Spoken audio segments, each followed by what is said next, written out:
Monday, August 23rd, 2021. I'm in my car.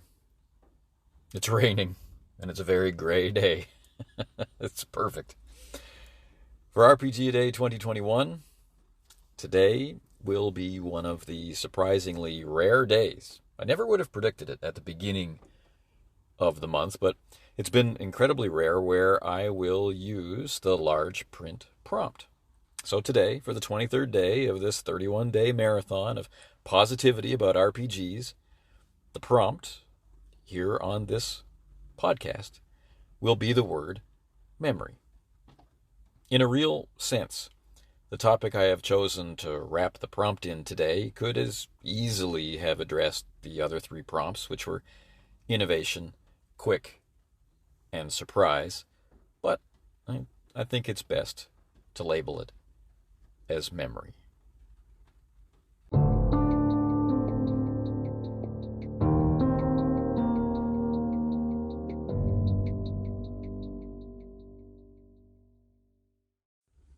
Last year, as August became September in 2020, Camden Wright of Unicorn Motorcycle Games put out a curious game that little more than 500 people had helped the company kickstart. It was called One Child's Heart, and the game generated a lot of interest during its crowdfunding stage, and it generated a lot of passionate discussion during the production stage. And that passion actually helped transform the game into a clearer and perhaps more insightful and impactful version of the original intention. What is the game? In a nutshell, and to quote from where you can buy the game, it's this. There are pivotal moments in every child's life that shape who they become.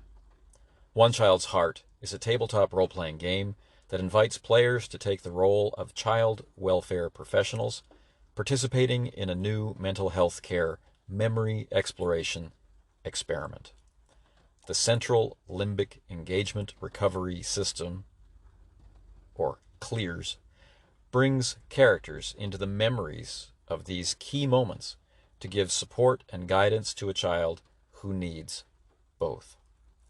Professionals help create connections and teach resilience to children who desperately need someone to care about them.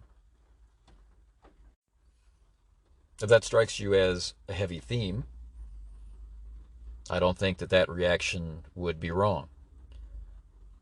And then after you've had time to let that reaction sit, I would invite you to think about, well, the actual themes of many of the other games we play without thought, either because they are so popular that everybody plays it and so they go without question, or because they came to us at an earlier point in our lives where we didn't question them, or because they perfectly align with our interests, but they may be just as dark and require just as much seriousness, care, or self-reflection.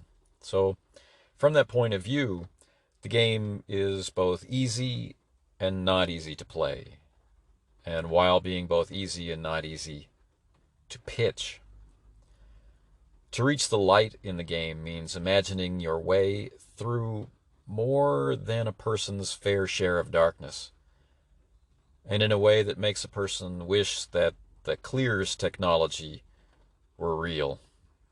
This is both something which makes the game and its play truly memorable, but it's also the sort of thing that puts some people off, and a game unplayed is often soon forgotten. Games like this are challenging in ways that a lot of games are not, and they serve functions that both are and perhaps are not intended. As a role-playing game, One Child's Heart capitalizes on the potential for empathy present in RPGs, and it draws on the common desire to help others. At the same time, it completely reframes, in the real world, what help might mean in a way that models and emulates how the memories that form the main arena of play are to be reframed rather than overcome, erased, or undone. It is an experience of imagined empathy that can inform real-world empathy. On a more subtle level, the procedures of entering into play, the recognition of who might be drawn to play such a game or who might find more than preference for subject matter dissuading them from trying it, all conspire to potentially transform casual relationships between the players and very likely provide greater context for aspects of who they are as people, which had long since been accepted without question or comment, that now, in being shared, make some amount of difference. It's never too late to discover another point of connection with an old friend. In design, in the text, in the physical printing of the book and the deck of memories, there is a stark simplicity and a vulnerable beauty. It's the sort of game that shelters an ephemeral potential that seems to require the melding of the solidity of firm intention to play a certain way with the fragile trust of a child toward new experience. Right from the powerful introduction, which is an act of bravery and honesty that has its own impact on the reader and the idea of the game sets itself apart and says calmly that, yes, there are demons, and there are bad people, and if wishes were horses, we might be able to ride over them and trample them to oblivion before any innocent, or anyone else for that matter, got hurt. But wishes are not horses. They are just wishes. It also says that practice makes perfect, and we can start our practice with listening. Listening being the essential skill of the role player.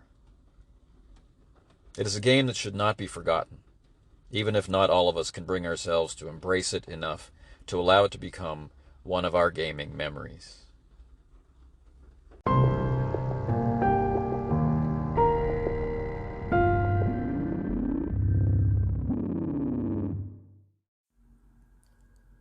You've been listening to the Casting Shadows podcast, and thank you for taking the time. Through the month of August, each episode, each day, is a response to the RPG a Day initiative, a marathon that takes us through one prompt a day for each of the 31 days of August, with the intention of speaking positively and encouragingly about this hobby, which we must love because we keep doing it. RPG a Day 2021 is the 8th year of this event, and it's my 6th year as one of the organizers. So I do hope that you are enjoying it. I do hope that you're finding other posts out there that interest you, and that you let the people who made those posts know that you listened and you enjoyed what they contributed. Until tomorrow, take care.